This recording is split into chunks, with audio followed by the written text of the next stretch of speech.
Salve pessoal, vai Corinthians. Se você não é inscrito no canal, eu vou esperar um pouquinho para você se inscrever. Clica aqui no botão de se inscrever, entendeu? Até se você for palmeirense, se for outra coisa, clica aqui pra eu dar risada da sua cara. Teve um otário palmeirense que veio querer zoar no outro vídeo. Filho, vocês são pequenos, tá? Sempre pensem nisso. O que eu tenho para falar hoje? Eu tento fazer esse vídeo mais curto e mais objetivo possível, que eu tenho feito vídeos muito longos. Mas também não vou ficar também controlando o tempo. O que eu ia dizer?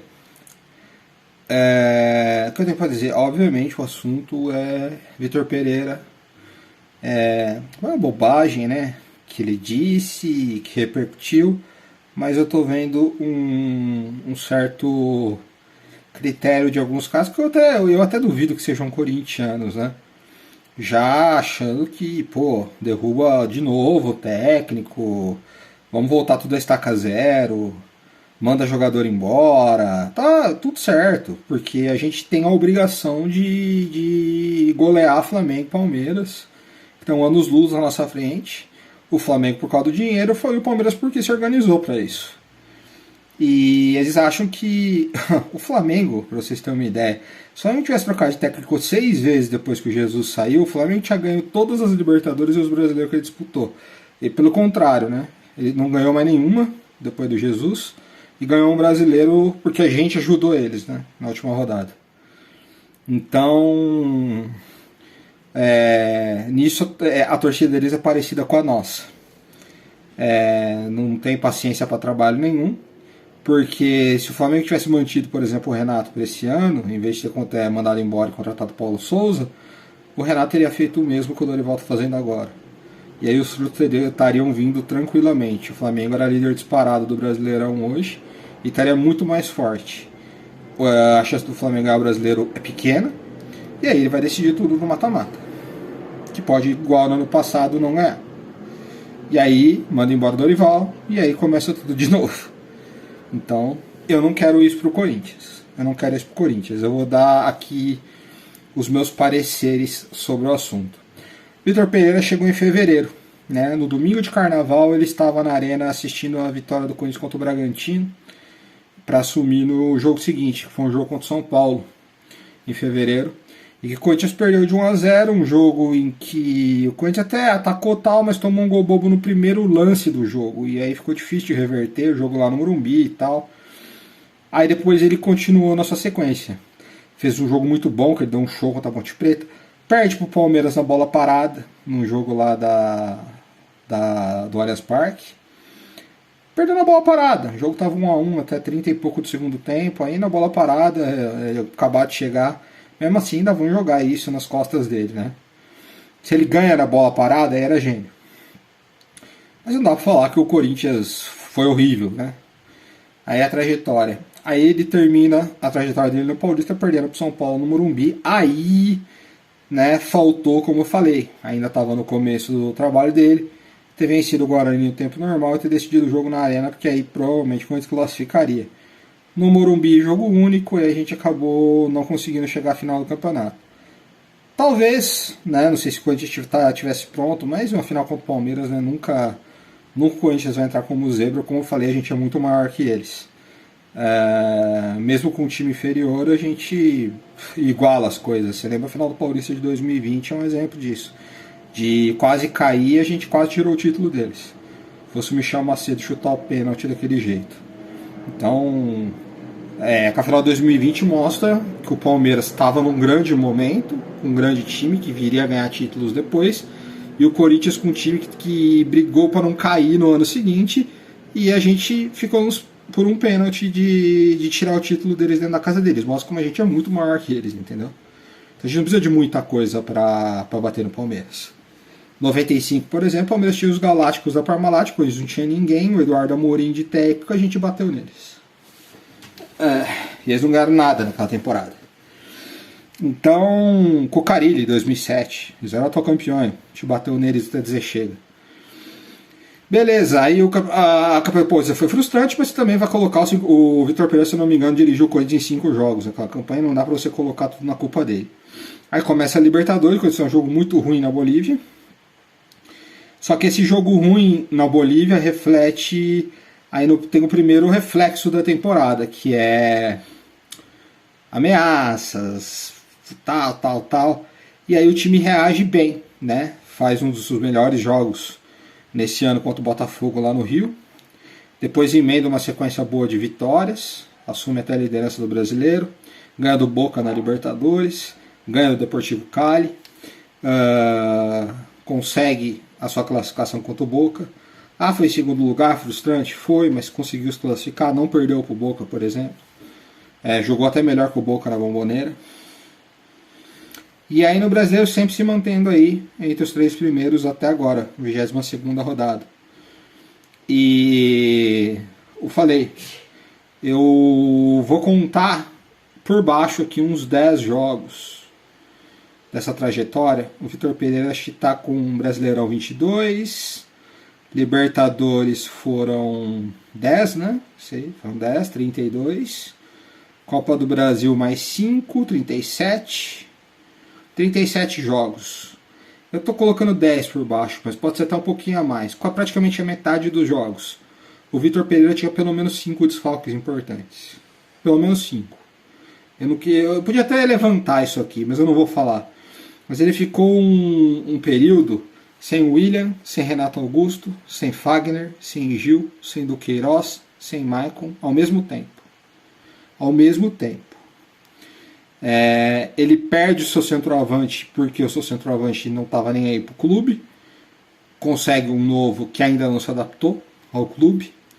O Roger Guedes, quando quer jogar, ajuda muito, mas quando não está muito afim, é um problema. Eu digo Roger Guedes, corre, joga com raça todo jogo que você vai virar ídolo. Mas tem que ter paciência, cara. Agora, tem alguns jogos do Roger Guedes que irrita todo mundo. Tá? Isso aí também ninguém fala. Acontece o que aconteceu com o William. E agora a culpa toda é do Vitor Pereira. E parte do Daniel Fiel, que não entende porra nenhuma de futebol. Que não tem nada na cabeça. Já quer fora Vitor. Então vamos trazer quem? Quem está no mercado? Nem o Carille está no mercado, está lá no Japão. Trazer quem? Sua avó? Para arrumar o time? Tá? Agora o que eu vou falar? Sendo frio. O Corinthians passou por um mata-mata muito complicado contra o Flamengo. Isso acabou ofuscando uma sequência e um mata-mata contra o Atlético Goiás que vai ser definido quarta-feira. Isso ofuscou uma boa sequência do Corinthians no Brasileirão. Que o Corinthians de 5 jogos, não, de 4 jogos, ele ganhou 3 e empatou 1. Entendeu? Só que como quebrou com esses mata-mata, essa sequência foi dissipada. Mas se você pegar só brasileiro, é uma boa sequência. São 3 vitórias e um empate. Você jogando contra o Atlético Mineiro, por exemplo, fora de casa, jogo difícil. Tendo jogos aí não tão tranquilos, mas ele conseguiu essa sequência. E no mata-mata a gente foi eliminado por um time que tem um ataque, tem dinheiro para montar um ataque que nenhum time no Brasil nem na América do Sul tem capacidade. E aí esses caras acabam decidindo sozinho, mas mesmo assim o Corinthians faz um bom primeiro tempo na arena até tomar o gol. E o Corinthians vai de igual para igual e joga o primeiro tempo bom no Maracanã. Você entendeu? Mas como eu falei, a gente não tem o ataque que eles têm, a gente não tem a força ofensiva que eles têm. O time ainda tem problemas de criação. Aí quando toma o gol, aí fica daquele jeito. Você vê o Flamengo, o Atlético Paranaense, que está na semifinal da Libertadores, ele piscou ontem e tomou 5. Né? O Corinthians não aconteceu isso. Entendeu? A gente tem o melhor goleiro do país e tudo. Enquanto o Palmeiras, é sacanagem você falar do Vitor pro Palmeiras. O Vitor errou em quê? Você entendeu? É a escalação que o torcedor queria em campo. Ele trocou os laterais reservas. Você sabe se o DM não vetou o Fábio Santos e o Fagner titular? Ou não passou pela sua cabeça que são dois veteranos, dois jogadores acima dos 34 anos, há pessoas com 37, inclusive vai fazer 38. Passou pela cabeça de que pela sequência de jogos, e você tendo mata-mata na quarta, você coloca dois veteranos para correr no jogo, num clássico. Você pode perder eles para quarta-feira e de repente perder até opções de bater pênalti, de repente.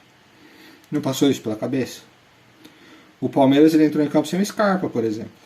E o Scarpa ele foi expulso com o Atlético Mineiro. Ele não joga o primeiro jogo da Copa com o Atlético Paranaense. Então, ou seja, ele vai ter uma folga. Mas assim, o Palmeiras não colocou ele em campo. O Marcos Rocha também não entrou em campo. Contra o Corinthians, entrou o Mike. Aí não, né? Então assim não olha, né? Isso a gente não olha. Você entendeu? E o Corinthians foi brigador, foi mordido, finalizou muito mais, finalizou o dobro do que o Palmeiras.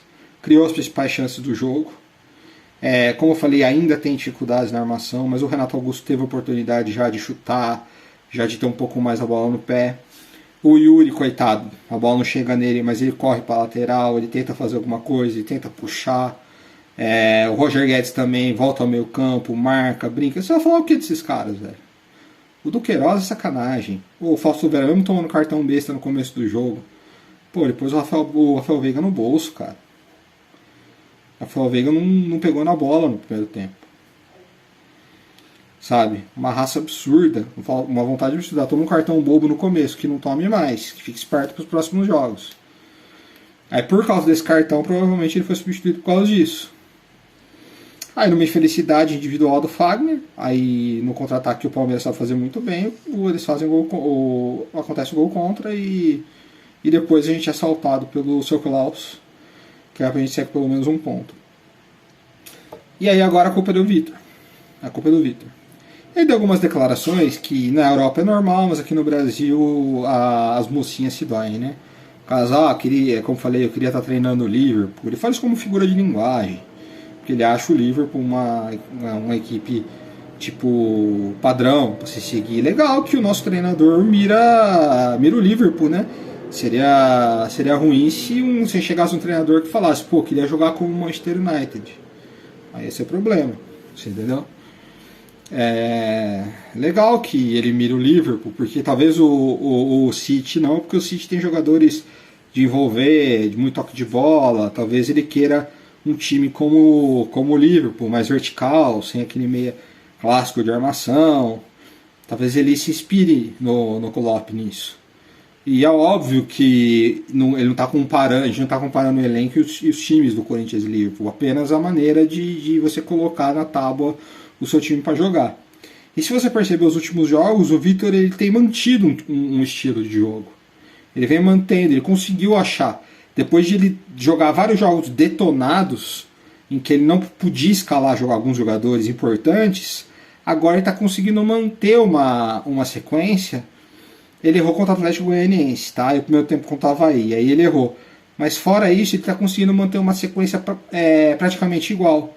Que é um ponta, que flutua mais, com os dois lá na frente, um meia vindo, como é o caso do Renato, com os volantes, ou três volantes, né, no caso, como ele jogou contra o Flamengo, sem o Renato, porque também não dá para jogar com o Renato o tempo inteiro, o jogo todo o tempo inteiro, porque o Renato também é um veterano, também está voltando de lesão, as pessoas não entendem isso.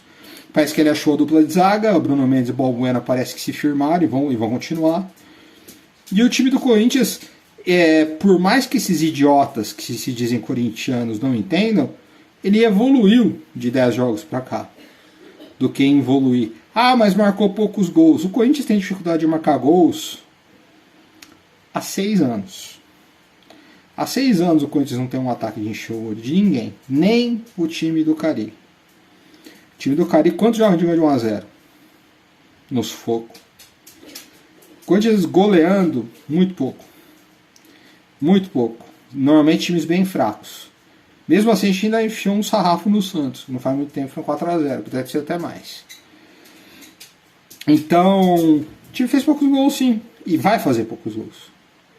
Espero que faça os gols necessários. Porque também toma poucos gols. Entendeu? Então que faça os gols necessários. Mas agora que o Corinthians achou um padrão, foi eliminado uma competição em que foi mais além do que a expectativa de muita gente, que alguns davam coisas que caíram na primeira fase, e tá entre os 3 o brasileiro, falaram que era fogo de palha, mas já estamos aí na 22ª rodada e o Corinthians segue entre os 3 primeiros do brasileiro. Então, essa despencada tem torcedor corintiano que está torcendo para o time despencar para o famoso eu avisei, né? E temos chance quarta-feira aí de uma semifinal de Copa do Brasil. Totais condições de reverter o jogo. Então, eu vou ser um pouco cético aqui. O Corinthians, ele, quando trouxe o Mano Menezes para fazer um projeto para a Série B, o Mano Menezes demorou 18 meses para entregar um título para o Corinthians. Eu não vou contar o título da Série B, tá? Quando o Corinthians entregou um projeto para o Tite no meio do campeonato, mais ou menos como fez com o Vitor Pereira no Campeonato Paulista, sem pré-temporada, sem nada, o Tite levou 14 meses para conseguir retribuir com um título. E nesse meio termo ele perdeu um Campeonato Paulista, ele perdeu um Campeonato Brasileiro lá em Salvador, para um time rebaixado do Vitória, e ele perdeu para o Tolima.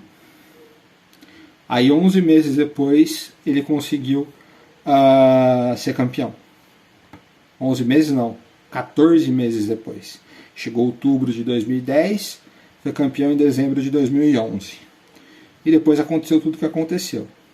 Tá? O Fábio Carille chegou, foi campeão, mas ele não chegou. Ele já estava. O Fábio Carille chegou no Corinthians em 2009. Você entendeu? Então ele conhecia tudo ali do clube. Inclusive ele já tinha dirigido o Corinthians mais de 10 jogos como interino. Então não era uma novidade. Você entendeu? Ele conseguiu dar uma resposta rápida. Porque ele conhecia tudo ali. Naquele momento. Fecharam com ele e foi. Mas ele provou, depois que saiu do Corinthians, depois que ele mente e sai de forma canalha do Corinthians em 2008 e 2018, ele provou que ele é um técnico medíocre. Ou eu estou mentindo? Nem na Arábia ele conseguiu algo importante. Ele voltou para o Brasil, no Santos foi chutado, o Atlético Paranaense foi chutado. Olha esse Atlético Paranaense que está aí agora. Agora está na 2ª divisão do Japão. Ninguém mais no Brasil que cogitou ele. Entendeu? Em 2019, ele ganhou o Campeonato Paulista só por causa do Cássio. Porque se não fosse o Cássio, ele tinha caído em 2019 para a Ferroviária. Nas quartas de final. Aí semifinal contra o Santos, só classificou por causa do Cássio. E a final contra o São Paulo, final, São Paulo freguês nosso, eterno. Aí a gente consegue ganhar também no sufoquinho, o gol do Love no final. Então agradece ao Cássio. Aí ele tem a chance na Sul-Americana, o mel dos deuses, para conquistar um título. Para ir direto para a fase de grupos. Um título inédito para o Corinthians. Entendeu? Um melzinho. O único adversário mais complicado que o Corinthians pegou naquela competição foi o Fluminense, que a gente eliminou com 2 empates, no gol fora e tal. Aí ele me toma um pau do Del Valle. O time do Corinthians não era tudo isso. Pô, mas para perder, tomar um pau do Del Valle, cara. Não tinha time para ganhar do Del Valle. O time do Corinthians não era tão horrível assim não, tá? Né? Sornosa, Wagner Love, o Júnior Urso estava bem, o Gustavo fazia seus golzinhos, o Fagner ainda estava lá, o Cássio já estava lá, o Gil voltou no meio daquele ano, o Avelar estava bem. Não era o time para tomar um pau do Del Valle. E levou. Campeonato Brasileiro, ele chega até a brigar por G4 no primeiro turno. Segundo turno, o time despenca. Ele termina o segundo turno, para vocês terem uma ideia, com 6 pontos a mais apenas que o Cruzeiro, que foi rebaixado. Tá? Termina o segundo turno, se eu não me engano, atrás até do Goiás. Então, o que a gente tem para falar isso fala da mediocridade dele depois de tudo que aconteceu. Ele não vingou mais em lugar nenhum. Então, o Corinthians tem em mãos a possibilidade de ter novamente um projeto a longo prazo. Alguns jogadores, obviamente, não são a longo prazo. Porque o Renato Augusto, o Gil, o Fábio Santos não são jogadores que vão ficar muitas temporadas mais no Corinthians, porque já não dá mais, né?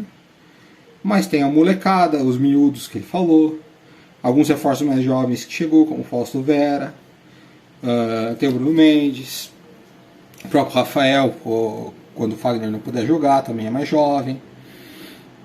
Então o Corinthians tem nas suas mãos a chance de ter uma continuidade, de ter 2, 3 anos com trabalho consolidado. E aí você vai colocando peças. E aí, ao invés de você ir para o mercado e trazer 5 jogadores, você traz um só às vezes, que é a pecinha que falta. Você entendeu? Aí você vai depois de novo, traz mais um. E aí você vai fazendo a engrenagem rodar. Como o Tite fez. Você entendeu? Que o time vai acabar pegando um piloto automático, como o próprio Palmeiras está agora. Aí você, mas você manda o treinador embora, aí volta tudo a estaca zero.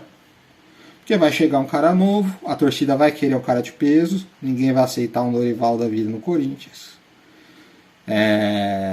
Estou dizendo Dorival da vida, não que ele está empregado agora, estou falando um treinador do currículo do Dorival. Um torcedor do Corinthians não vai aceitar.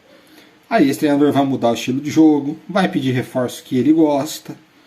E vamos tudo para estaca zero de novo. Aí daqui a 6 meses, aí o Corinthians termina o Brasileirão lá, 6º lugar, aí manda o cara embora de novo. Aí vamos para mais um. E aí fica nesse ciclo que a gente está vivendo desde 2018 e o time não ganha nada. O time não ganha nada. 2018 brigou para não cair. 19 foi um ano frustrante, que o time pega o 8º lugar e só vai para a Libertadores porque o Flamengo ganha ela e abre uma vaga extra. 20 a gente brigou para não cair. Aí 21, com todas as limitações do Silvinho e com os reforços que chegaram, a gente consegue o 5º lugar. Olha o salto que a gente dá.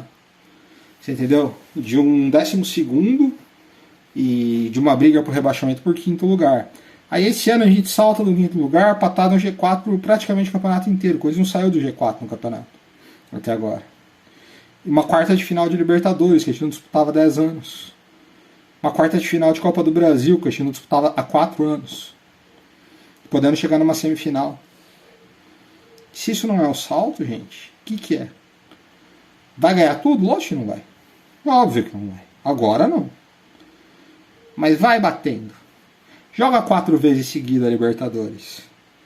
Chega em 5 semifinais seguidas da Copa do Brasil.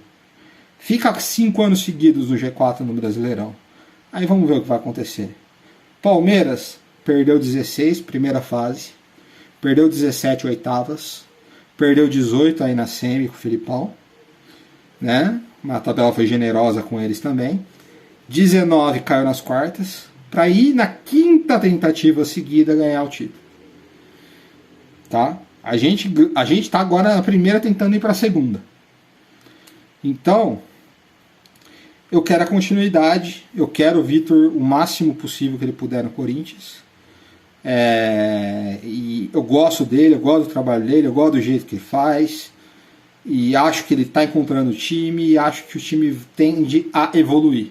Eu não vejo o Corinthians despencando, eu não vejo o Corinthians piorando com relação a meses atrás.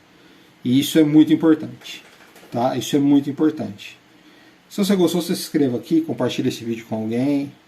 Pode comentar. Tá? Um abraço, pessoal.